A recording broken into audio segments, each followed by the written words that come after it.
Géraldine n'est pas folle. Elle a entendu un chant. Un chant de Noël même. Le problème, c'est qu'il semble venir de son grenier. Mais lorsqu'elle monte l'escalier qui y mène, la musique s'arrête. Et quand elle regarde par la porte entr'ouverte, il n'y a personne et rien n'a bougé.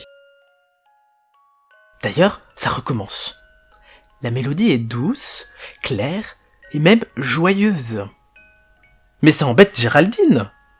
Ça lui fait un peu peur aussi, car elle habite toute seule ici, dans cette grande maison. Donc, elle n'a pas trop envie de tomber nez à nez avec un inconnu dans son grenier. Elle reprend son courage à deux mains pour monter à nouveau dans le grenier.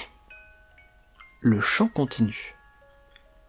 Elle passe le premier tiers de l'escalier un peu grinçant, et la musique est toujours présente. Elle arrive au niveau de la porte et pose la main sur la poignée, et la mélodie se fait toujours entendre. Son cœur s'accélère alors, il tambourine dans sa poitrine. Boum boum, boum boum, boum boum, boum boum, boum boum, boum boum, boum boum, boum boum. Géraldine tourne tout doucement la poignée, les gonds pivotent sur eux-mêmes, en gémissant faiblement.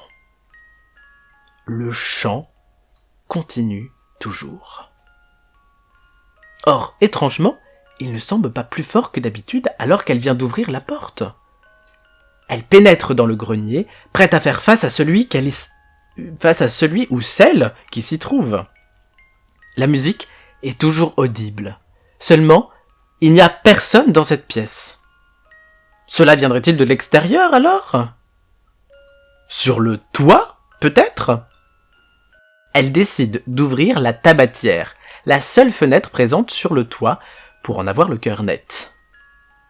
Le froid vivifiant s'engouffre alors, faisant frissonner Géraldine.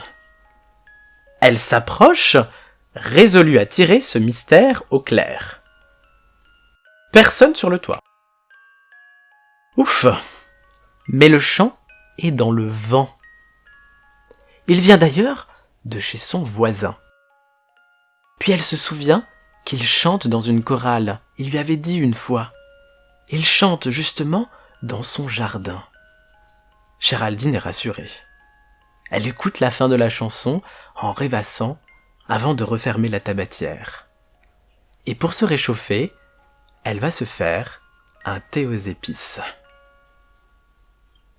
Fin, et à demain pour une nouvelle histoire.